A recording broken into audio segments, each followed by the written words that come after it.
সেনা প্রধান এবং ডিজিএফআই জনাব মোহাম্মদ তাজুল ইসলামকে হুমকি ধামকি দিয়েছেন। কোন বিষয়ে তারা হুমকি দিয়েছেন, কেন হুমকি দিয়েছেন সেটাও আমরা জানতে পেরেছি। আমি আপনাদের আগেই জানিয়েছিলাম সেনা প্রধান এবং ওই যে 56 জন জেনারেল, হাতে গোনা 1 2 3 4 5 6 56, এরা চিফ প্রসিকিউটর জনাব মোহাম্মদ তাজুল ইসলামের উপরে চরম নাখোশ হয়েছে। কোথাকার কোন ছোকরা এত বড় সাহস সেনাবাহিনীর বিরুদ্ধে এ ধরনের পদক্ষেপ নেয়, গুমের বিচার করতে আসে, এত বড় সাহস। আলহামদুলিল্লাহ, সকলেই পড়ুন আলহামদুলিল্লাহ। গত 2-3 দিন ধরে বাংলাদেশের রাজনীতিতে যে একটা অস্থিতিশীল পরিবেশ বিরাজ করছিল, প্রত্যেকের মনের ভিতরে উদ্বেগ, উৎকণ্ঠা, একটা শঙ্কার ভিতর দিয়ে অতিক্রম করছিল। আন্তর্জাতিক অপরাধ ট্রাইব্যুনাল 25 জন বর্তমান এবং সাবেক সেনা কর্মকর্তাদেরকে, বিভিন্ন বাহিনীর প্রধানদের, মেজর জেনারেলদেরকে যে গ্রেপ্তারি পরোয়ানা ইস্যু করেছিল, তাদেরকে কি গ্রেপ্তার করা হবে? তাদেরকে যদি গ্রেপ্তার করা হয় তাহলে দেশের পরিস্থিতি কোন দিকে যাবে? সেনাবাহিনী কি এটি মেনে নেবে? যদি সত্যি সত্যি সেনাবাহিনী তাদেরকে গ্রেপ্তার করতে সহযোগিতা না করে, তাহলে কি রাষ্ট্র এবং সেনাবাহিনী কি পরস্পর সংঘর্ষে লিপ্ত হবে? সেনাবাহিনী কি ক্ষমতা হস্তান্তর করবে? ইউনূস সরকারকে হটিয়ে দিয়ে ওয়াকারুজ্জামান কি রাষ্ট্রের সমস্ত কর্তৃত্ব গ্রহণ করবে? সেনাবাহিনী কি আবার সেই 1-11 মতো হঠকারী হয়ে যাবে? তারা কি জনগণের বিরুদ্ধে দাঁড়াবে? ইত্যাদি নানা ধরনের প্রশ্ন বাংলাদেশের মানুষের, কোমলমতি মানুষের হৃদয়ের ভিতরে ঘুরপাক খাচ্ছিল, আর তাদের চোখের সামনে একটা সর্ষে ফুল দেখার মতো অবস্থা তৈরি হয়েছিল। আমি গতকালকের ভিডিওতে আপনাদেরকে দেখিয়েছিলাম, সেখানে পরিষ্কার করে বলেছিলাম সেনাবাহিনীর জুনিয়র এবং সিনিয়র অফিসারেরা, সৈনিকেরা, তারা এই বিচার প্রক্রিয়াকে সামনে এগিয়ে নিয়ে যাওয়ার জন্য, এই বিচার প্রক্রিয়াকে ত্বরান্বিত করার জন্য, রাষ্ট্রকে সহযোগিতা করার জন্য তারা সেনাপ্রধানকে তাগাদা দেয় এবং তারা সেনাপ্রধানকে পরিষ্কার করে বলে দেয় যে আমাদের এই কাজে সহযোগিতা করতে হবে। কোনো মতো অবস্থায় যেন অপরাধীর পরিচয়, সে একমাত্র অপরাধী, সে সেনাবাহিনীর কোন পদে, কোন পজিশনে, তার রাষ্ট্রীয় খেতাব কি, তার পারিবারিক খেতাব কি, তার বংশমর্যাদা কি, তার আভিজাত্য কি, এটি কোনো গুরুত্বপূর্ণ বিষয় নয়। সুতরাং যেই হোক, তাকে আইনের আওতায় সোপর্দ করতে হবে, তাকে আইন শৃঙ্খলা রক্ষাকারী বাহিনীর হাতে তুলে দিতে হবে। যখন প্রবলভাবে মিড লেভেলের অফিসারেরা এই বার্তা সেনাপ্রধান ওয়াকারুজ্জামানকে পৌঁছিয়ে দেয়, তখন ওয়াকারুজ্জামান আর কোনো উপায়ন্তর না পেয়ে সিদ্ধান্ত পরিবর্তন করতে বাধ্য হয়। অবশেষে যে জন্য আজকে আলহামদুলিল্লাহ পড়লাম, সেই আলহামদুলিল্লাহ পড়ার মূল অর্থ হচ্ছে আজকে 15 জন, আজ আমি এই ভিডিও যখন করছি, হয় আপনারা বুঝবেন যে গতকাল 15 জন রানিং দায়িত্ব প্রাপ্ত অফিসারদেরকে হেফাজতে নেওয়া হয়েছে, গ্রেপ্তার করা হয়েছে। আইএসপিআর, সেনা সদর দপ্তর তাদের অবস্থান পরিষ্কার করেছে। তারা পরিষ্কার করে বলে দিয়েছে সেনাবাহিনী সমস্ত অন্যায়ের বিপক্ষে, যেই হোক আইনের কাছে আমরা তাকে সোপর্দ করব। আমরা বাংলাদেশ সংবিধানের যাবতীয় আইন এবং কানুন মেনে আমরা সেখানে সহযোগিতা আগেও করেছি, এখনো করছি, ভবিষ্যতেও করব। কারো পদবীর দিকে না তাকিয়ে আমরা ইতিমধ্যেই 15 জনকে গ্রেপ্তার করেছি, আইএসপিআর জানিয়েছে। বাকি যারা, তারা তো রিটায়ারমেন্টে চলে গেছে, সুতরাং তাদের ব্যাপারে একটু প্রসেস ফলো করতে হবে, এটি তারা পরিষ্কার করে জানিয়ে দিয়েছে। এখানে আমি আপনাদেরকে একটি কথা বলতে চাই, সেটি হচ্ছে ওয়াকারুজ্জামান সম্পর্কে আমাদের একটা অবজারভেশন হলো, তিনি কিন্তু 5 তারিখে বিকেল বেলায় সমস্ত রাজনৈতিক দলের নেতাদের ডেকে নিয়ে তিনি যখন মিটিং করেছিলেন, তার সম্ভবত তার পরের দিন বা তার পরের দিন এরকম হবে, তিনি তার বক্তব্যে পরিষ্কার করে বলেছিলেন, একেবারে পরিষ্কার করে বলেছিলেন যে আমরা সমস্ত অপরাধীদেরকে, গণহত্যাকারীদেরকে আমরা আইনের আওতায় আনব। বাংলাদেশের জনগণ, আপনারা আমাদের উপরে আস্থা রাখতে পারেন, বিশ্বাস রাখতে পারেন, ভরসা রাখতে পারেন। আমরা প্রত্যেকের বিচারের মুখোমুখি করব এবং বিচার করব। এটি কিন্তু তিনি পরিষ্কার করে বলেছিলেন। কিন্তু সেনাপ্রধান তার সেই বক্তব্যে পরবর্তীতে আর স্থির থাকেন নাই। তিনি সেখান থেকে সরতে সরতে সরতে সরতে অবশেষে তিনি বর্তমানে এমন একটা জায়গায় এসে দাঁড়িয়েছেন, তিনি পরিষ্কারভাবে বোঝা যাচ্ছে সেনাপ্রধান তিনি শেখ হাসিনার যে ভগ্নিপতি সেটির প্রমাণ দেবার জন্য মনে হচ্ছে তিনি সমস্ত প্রচেষ্টা চালিয়ে যাচ্ছেন।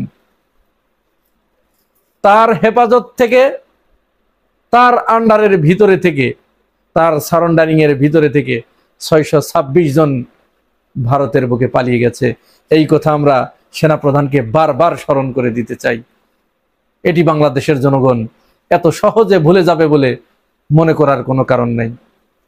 তারপরেও দেরিতে হলেও আপনার শুভ বুদ্ধির হয়তো উদয় হচ্ছে, আপনার মিড লেভেলের অফিসারদের বিরোধিতার কারণে, আপনি তাদের সাথে হয়তো পেরে উঠতে না পারার কারণে, তারা বাগড়া দেবার কারণে এই 15 জন দায়িত্বপ্রাপ্ত অফিসারদেরকে হেফাজতে নিতে হয়তো বাধ্য হয়েছেন। আমরা এরকমই বলবো, হয়তো বাধ্য হয়েছেন। বাধ্য না হয়ে উপায় ছিল না, তাদেরকে গ্রেপ্তার না করে কোনো উপায় ছিল না। কারণ গ্রেপ্তারি পরোয়ানা জারি হবার পরের দিন বিএনপি থেকে বিবৃতি দিয়েছে, পরিষ্কার বার্তা দিয়ে দিয়েছে, যেই হোক আইনের কাছে তাকে সোপর্দ করতে হবে।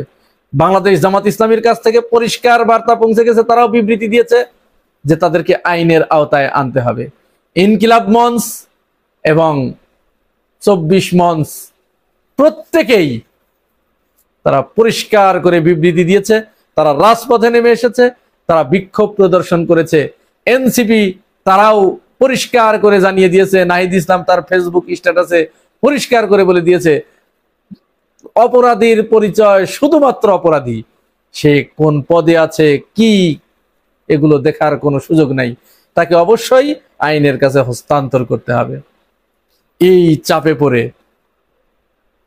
তাকে সেনা সদর দপ্তর জানিয়েছে আজকে বিকেলে, অর্থাৎ 11 তারিখ শনিবার বিকেলে আইএসপিআর যে সাংবাদিক সম্মেলন করেছে সেখানে তারা পরিষ্কার করে জানিয়ে দিয়েছে যে 15 জনকে তারা হেফাজতে নিয়েছে। সাংবাদিকদের এক প্রশ্ন ছিল যে ডিজিএফআই তো আপনাদের সীমানার ভিতরে, তাহলে আপনারা এই যে গুম, এখানে এরকম অপরাধ সংগঠিত হলো, জঘন্যতম অপরাধ সংগঠিত হলো, এটি আপনারা ব্যবস্থা আগে থেকে নিলেন না কেন?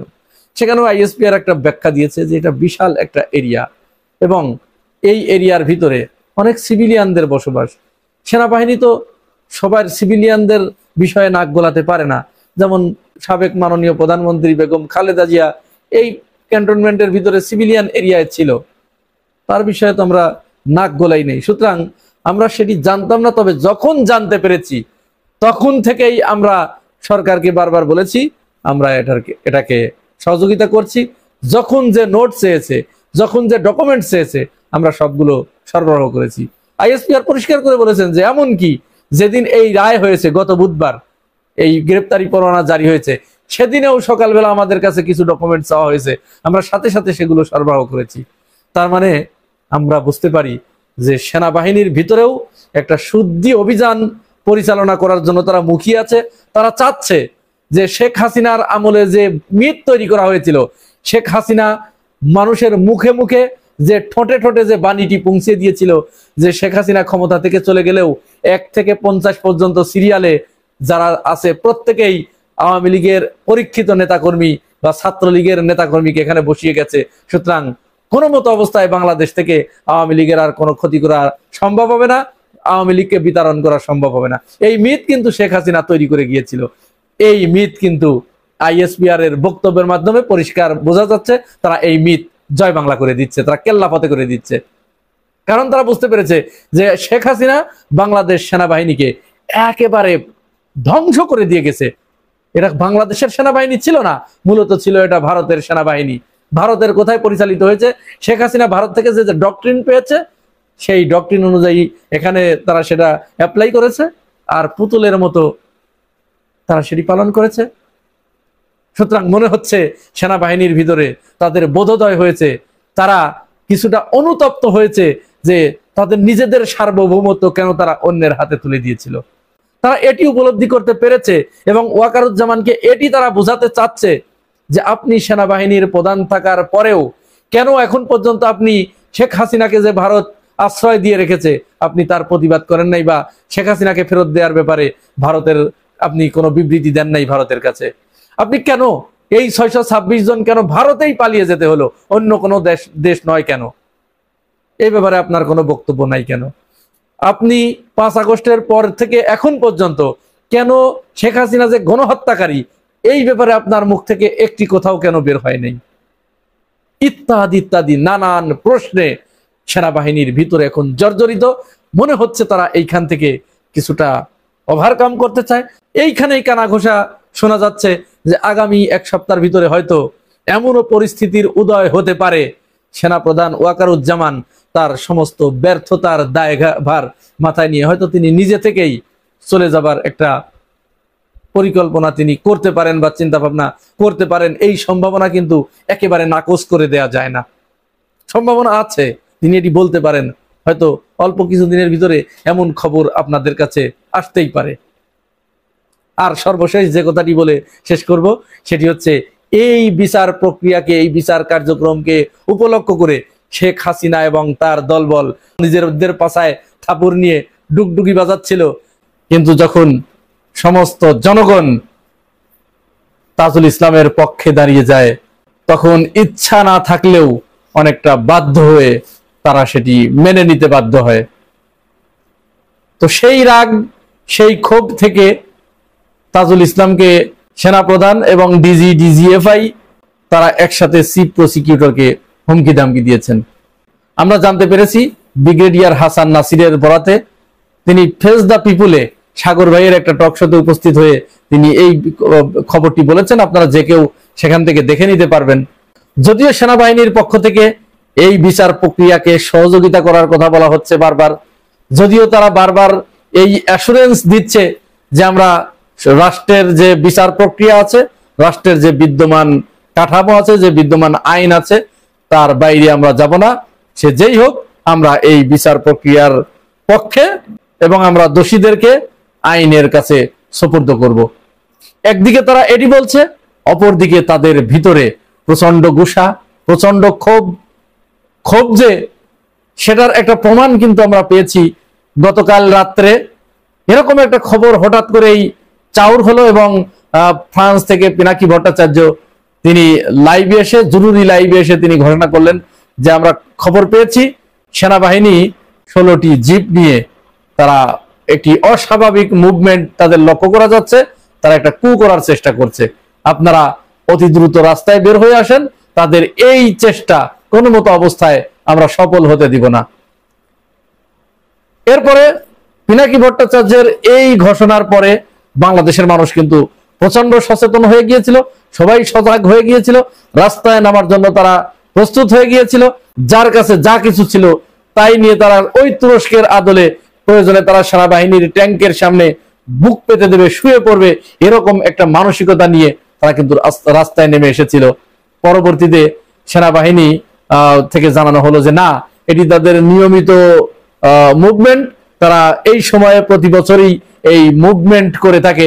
তবে কোথা থেকে যায়, পিনাকি ভট্টাচার্য যে প্রশ্নটি তুলেছে সেটি হচ্ছে যদি এই ধরনের রেগুলার মুভমেন্ট হয়ে থাকে তাহলে এরকম একটা স্পর্শকাতর মুহূর্তে, এরকম একটা সংকটপূর্ণ মুহূর্তে, এরকম একটা পরিস্থিতিতে যখন এইরকম একটা অস্বাভাবিকভাবে এইরকম একটা সময়ে 8টি এপিসি নিয়ে এবং 16টি জিপ ভরে সেনাবাহিনীর সদস্যরা বিভিন্ন সময় বিভিন্ন দিকে যাবে, অথচ তারা সিভিল প্রশাসনকে ইনফর্ম করবে না। সিভিল প্রশাসন এর কিছুই জানে না। তো সিভিল প্রশাসনকে যখন ইনফর্ম না করে এই ধরনের মুভমেন্ট হয় তখন তো শঙ্কার কারণ রয়েছে, শঙ্কার কারণ আছে বই কি।